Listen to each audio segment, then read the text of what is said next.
You are listening to the Built to Grow podcast. All right. Welcome back to the Built to Grow podcast. I'm your host, Tim Lyons, in studio with Randy Angston. What's up? Hey, let's do this. We got a good episode for you guys today. This will be a fun one. This is a good one. Real quick, fitnessgrowsummit.com. Go grab your dang ticket now. It's free. Done. 30 speakers. Nothing else to do. Do it. All right. So that's our quick spiel. But so today we've got a nice little episode, the 10 tactics to improve email marketing. Ooh, is email marketing dead? No. No. Guys, if you've heard email marketing's dead, you're not doing it right. Because you're listening to the wrong people. Well, if you've heard it, you're listening to the wrong people, or they're doing it wrong. But long story short, email marketing still works. Yes, open rates are lower, but you can make money with email marketing, and you can get things done with email marketing better than a lot of other platforms. And when you do it in a system, you only have to do it once. In the one overarching takeaway that when you do email marketing is, guess what? You've already paid for those leads. They acquire those leads. You own the traffic. If you listen to a couple episodes ago, we talked about owning traffic. You own your list. You can market to this list over and over again without paying any more money. You can't do that anywhere else. I mean, what's you have wrong to with go that? Exactly. Right. It's money on the table. Yeah. And that's what it comes down to. So we're going to teach you a little bit, some tactics today about how to do it better, how to market better, how do you do just better, well, that's one of the things, better tactics to improve your email marketing, okay? So here we go. Number one, first thing on the list is consistency. I put this here because, if you're only emailing your list once a month or once a quarter, that's not going to do it. It's not going to do it for several reasons. You're not going to build a tribe, a following. They're not going to be expecting your emails. Or if you only do, sales emails when you want money to drive leads or to drive revenue, then that's also not doing it right. So staying consistent either on a weekly basis, a couple times a week, 3 times a week is fine. You definitely don't want to overdo email marketing because then it becomes white noise. I mean, I'm on how many dang email lists? John Farkasy asked me today what business emails and marketing emails and things like that I'm subscribed to, and hundreds. Like, I don't even think I could have narrowed it down for him. I was like, I literally responded with too many, and he laughed and he goes, "Yeah, me too." But a lot of it just comes in as noise when it's just too much, too frequent. Yeah, too frequent. Yeah. So consistency, what I mean by this is just having a cadence where you're either sending out emails on the same days at the same times, or you're staying in front of your audience. It doesn't have to be so rigid, but if you're, once a week, cool. Twice a week's fine. If you get to a point where you're every Tuesday at 7 a.m., you have like a general newsletter or some type of email communication that comes out, that's cool. Very good.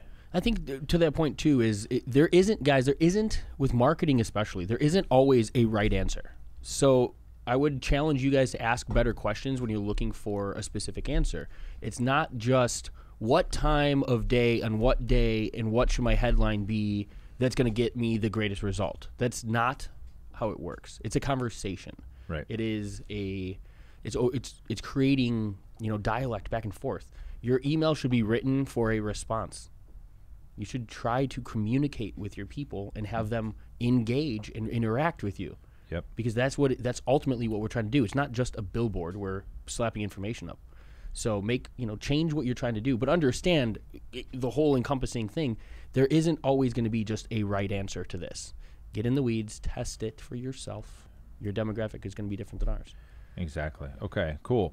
So that's consistency. Number 2 is relevance. What do I mean by relevance? Relevance, what I mean is that you're speaking or you at least communicating in the right way. You're telling people that come onto your list. You segment the list based on how they came into your list. So if they came in on a nutrition-based, ebook lead magnet, well, your communication is going to be about nutrition to that group. Exactly. It's relevant to them. If they came in on some type of fat loss style, lead magnet or opt-in or something, fat loss is going to be the basic communication, right?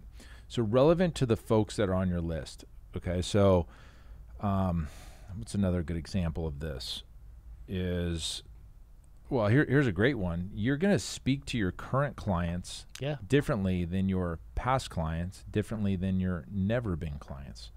So just being able to segment the lists into different categories, that goes a long way. Huge. Goes a long way. I mean, you could take it further. I mean, some funnels or campaigns, where you address men versus women. Maybe it's the goal of what they're trying to achieve in a challenge or their fitness journey. Mm-hmm. There's a million different ways, but segmentation and being able to segment your lists allows you the opportunity to speak differently. And if you don't, then imagine the people that come into your gym.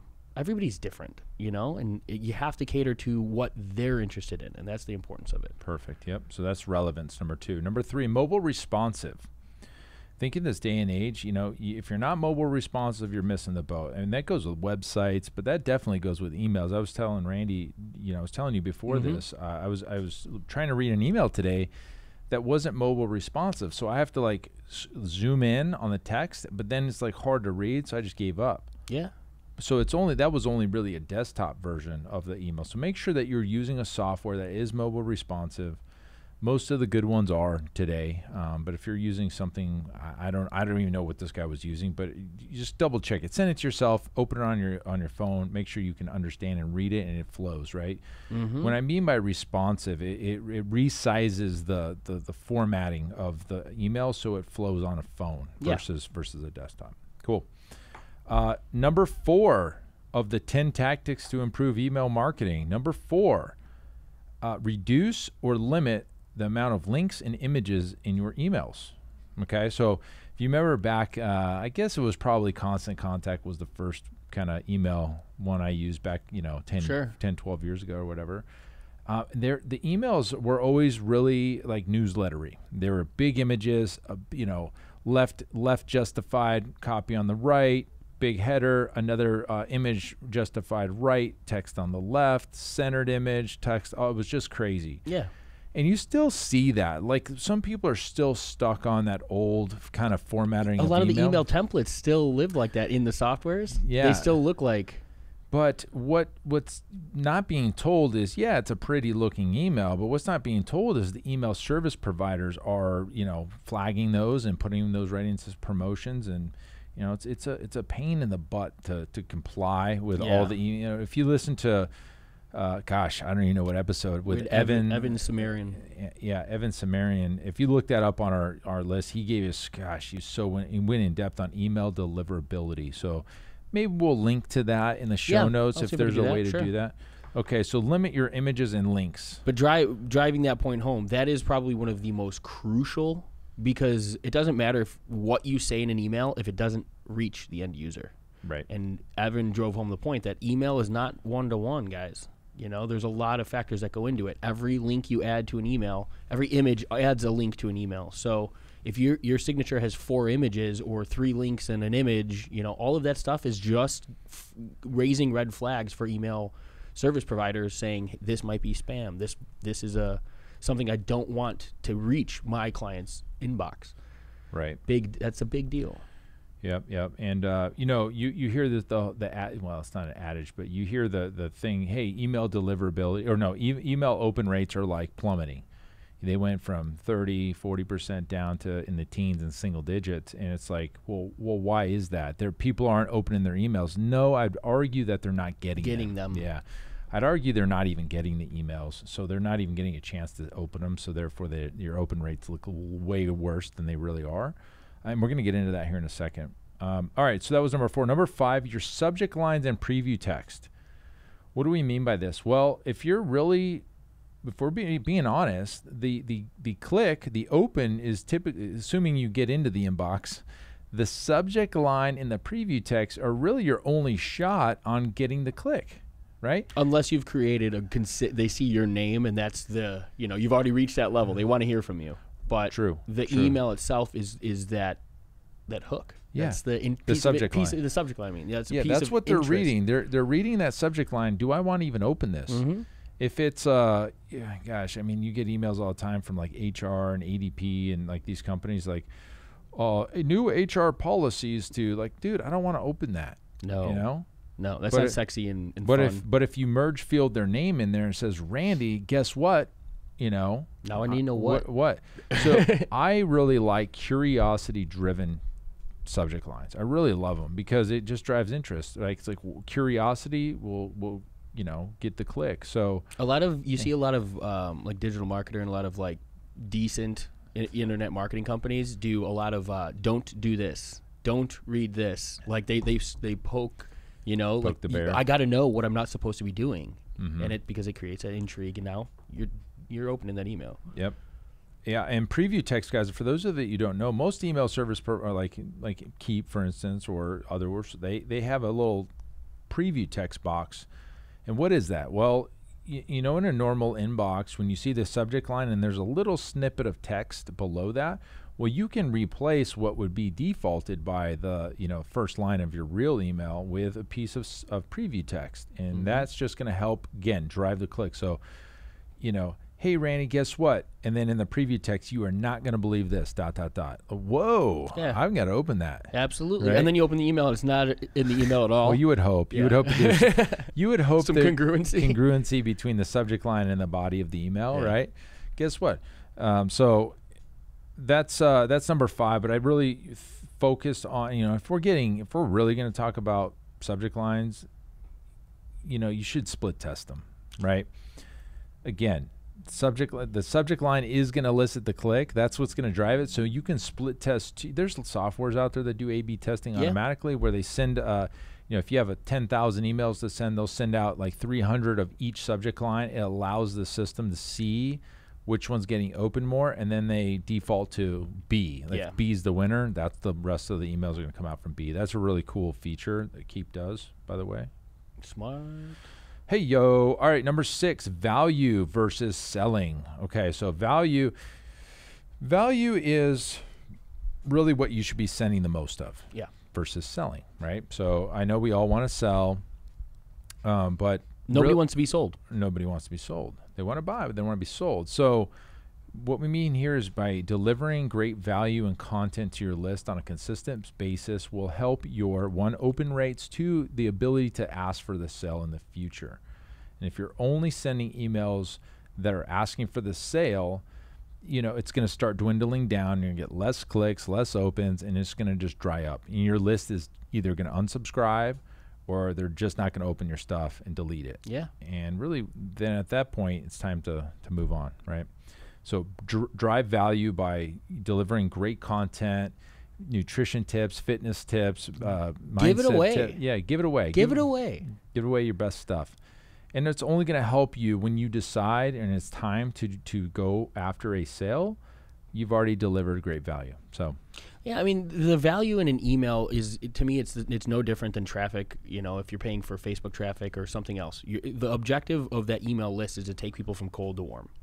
You don't ask cold traffic all the time for the sale and expect the majority of those people to buy. Nobody knows who you are, your content, what you provide, the value behind it. You need to warm up that clientele. You need to warm up that list. Yes. Provide value. That's the only way to do it. Like, trust, and respect. If you wrote emails every day or that went out every week with the intent of just providing value and making that end user's life better with the information you provide, you're building that respect, the factor. You're building that relationship. That's the only way that you deserve the right to ask them for the sale. Maybe a little bonus one in here is take somebody on a journey. Yeah. Okay. So when somebody enters your email list for the first time, and there's books specifically, in fact, if you want to go pick up a book on this, The Invisible Sales Machine by Ryan Deiss. This speaks to this indoctrination sequence when you might have 5 lead magnets all driving leads onto your list. But when they get onto your list, they kind of need to be indoctrinated into who you are, what you do, and how you can help them.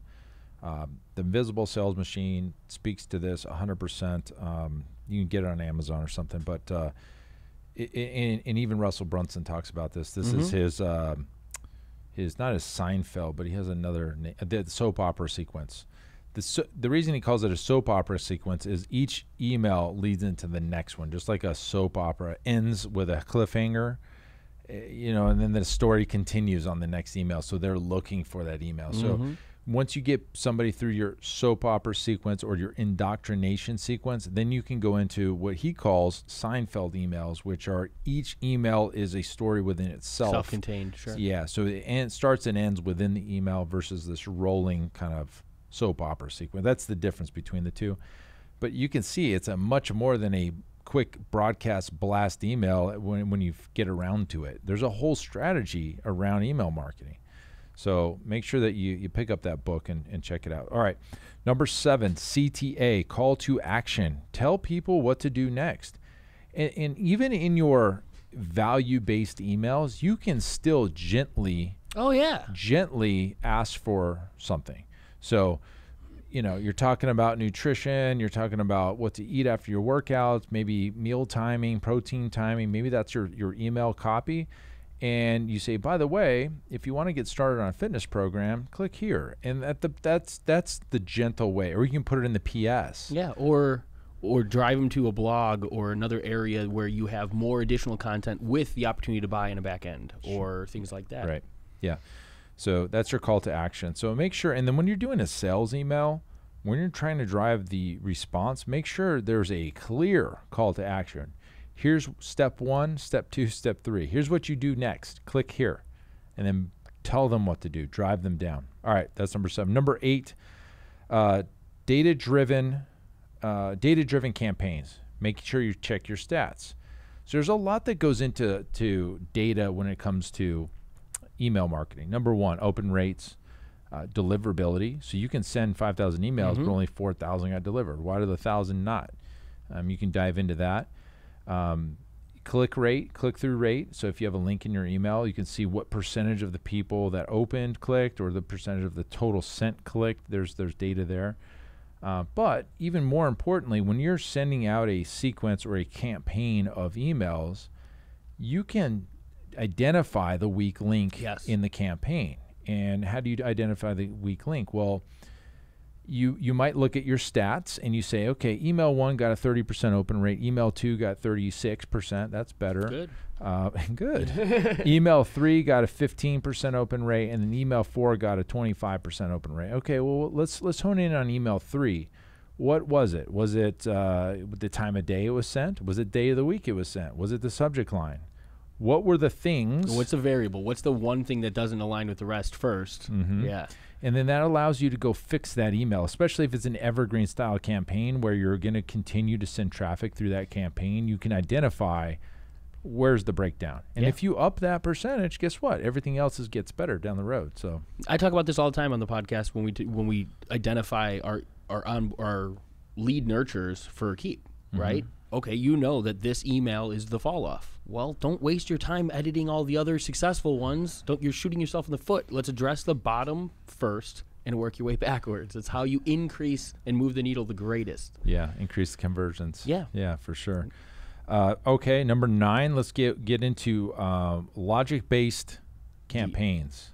Guys, if you're using a broadcast-based email and it's email software and it's not logic-based, it's garbage. Boom. Garbage. I'm saying this like there is not when it comes to email automation and email campaigns, it has to be something logic-based. Otherwise, you're doing twice the work. You're getting a quarter of the results. It's just you're beating yourself up. Yes. To try and accomplish something that you could do one time, and it'll hold the test of time. So let's peel back the onion a little bit on this one. All right, here we go. So what does logic-based automation mean? Well, there's software out there. Again, we focus on Keep. That's the gold standard, I think. Well, really, let's be honest, it's Infusionsoft, but Keep is the version that we really like for gym owners. Within their campaign builder, you can do things like when somebody clicks this button, send them down a different path than the person that didn't, or split them or triple them. Right. So, for instance, we did an email campaign not too long ago, about a year ago, when we were setting up our growth summit, the live growth summit, and we wanted to know: do you make above 400K a year in your gym or below? And based on the response, i.e., the logic that they click the button, we sent them down different paths. That holds true when you're trying to nurture a new lead into booking a consultation. if they book the consultation, stop asking them to book a consultation. It's just they're gonna be annoyed and maybe not even show up at that point. So if the call to action is to book an appointment, your logic-based email should understand that person took the action you want them to do, move them into the next sequence of events. Yeah, always based upon the user taking action or their actions. Yeah. I mean, think about in the fitness industry. I mean, think about if a lead came into your business and you wanted to know more information, again, to direct how that conversation with that prospect's going to go. The first question you ask them is, hey, what's your goal? Are you looking to build mass or lose fat? Right from that, in an email, you can literally put that client down an entirely different path where left gets, one series of sequence of emails, the other side gets the other. That's huge power because it always comes back to the conversation and what we're trying to accomplish. Create, like, trust, and respect, build, add value. And relationships. And when you can speak to the interests of the user based upon their action, that's as clean as a process can get. That makes that sale a lay-down sale at the end because all the questions are out. You haven't tried to sell, the skinny kid weight loss for 6 months through email, and then he shows up and you're like, oh, damn, we got to start over. No, you're speaking to what he or she needs, at the time. The skinny kid. Because it's always the skinny kid. Were you the skinny kid? I've always been the freaking skinny kid, man. That sucks. It does suck. Hey, the grass is always greener. Yeah. All right. All right. So the last one, the one that gets overlooked the most is you absolutely should scrub and clean and polish your list. What do I mean by that? For a decade plus, it was always about the size of your email list. I have 25,000 contacts on my email list. Well, here's the problem with that. If they're not opening your emails and you're sending them repeatedly to the same audience over and over, you're continuously giving yourself negative scores with the email service providers. So we suggest that you scrub your list every 60 to 90 days. Just take out the people that aren't opening your emails and just stop emailing them. Yeah. It's much better to email the people that want to hear from you than everybody on your list. If they're not going to open your emails, what's the point of sending them an email? So just because they're on your list and you've made you feel good to send 10,000 emails, but only 38 people opened it, let's cut out the garbage and let's just send to the people who want to hear from you. So this is something that happened to me years ago. I was like, man, our email, I was always about email for 10 years, and so we got a list just in the local market of over 17,000 contacts. But when we were sending, our email open rate went from like 30 to 20 to 10 to 9 to 8 to 5. Like, it got really low. Sure. And that's when I found Evan. And I said, Evan, I understand you're the guy for email deliverability. First thing we did, we scrubbed it and we knocked out over half the list. Like, these people are old. They don't want to hear from me anymore. They're obviously not opening. Cool. Well, now I know. Email open rate shot up, over time, and they continue to grow. Just recently, we got hit with a spam bot on our website. It was constantly hitting our forms, and so we were emailing these bad email addresses, and it plummeted again. So now we had to clean it out again. So now we're in the rebuilding process, but it's a constant battle. And so for those that you aren't scrubbing your list, there's tools out there. I was just gonna say, there's Clean 13 with a K. That's a great one. You can export your list, and they can take out the people that are spam traps or bad email or invalid email addresses. You can clean those people off your list. And then the open rates. The open rates are the last activity. Yeah, the activity. Yeah, that's gonna come from your email service provider. So your like your Keep or whatever you're using. So that's going to get the data to be able to figure out who's not opening your emails and take them off your list too. We're so big on automation, guys. We don't do this. Our software does this. I mean, we built a system within. Evan helped us with that, right? Sure. Yeah, absolutely. It's live. It's daily. It's what's it called? Real time, right? Yep. So we don't email with our continued newsletters and offers and email content, those people that are unengaged over 30, 60, past 90 days. Yep. And if we change the way that we communicate to those individuals, we say something different. Evan, told us it's not a bad thing when somebody unsubscribes. If they're not interested in your email and they unsubscribe, it's better than if you're hitting them all the time and they're not opening it, or they're dragging it to their spam bot, or they're just deleting them offhand. Because again, it goes back to the deliverability. Yeah. And the hard part about the deliverability is, I mean, there's these scores that you're being valued that you have no clue it's taking place.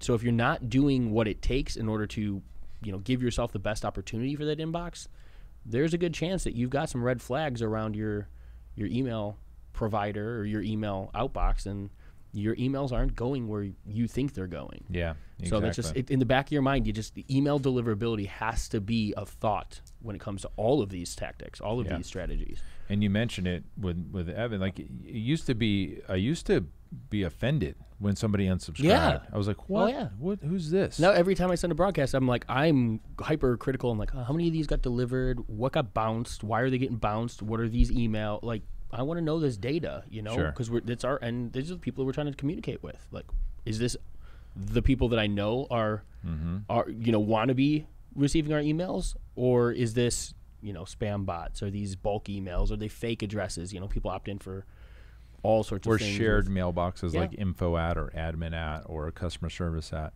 So there you have it, guys. 10 tactics to improve email marketing. We wanted to bring some value to you today. If you need help with your email campaigns, jump on a call. pfmarketingsolutions.com/call. Get on a call with Randy, see what's going on, and see how we can help you. Guys, until next time, keep changing lives. We'll see you. Bye.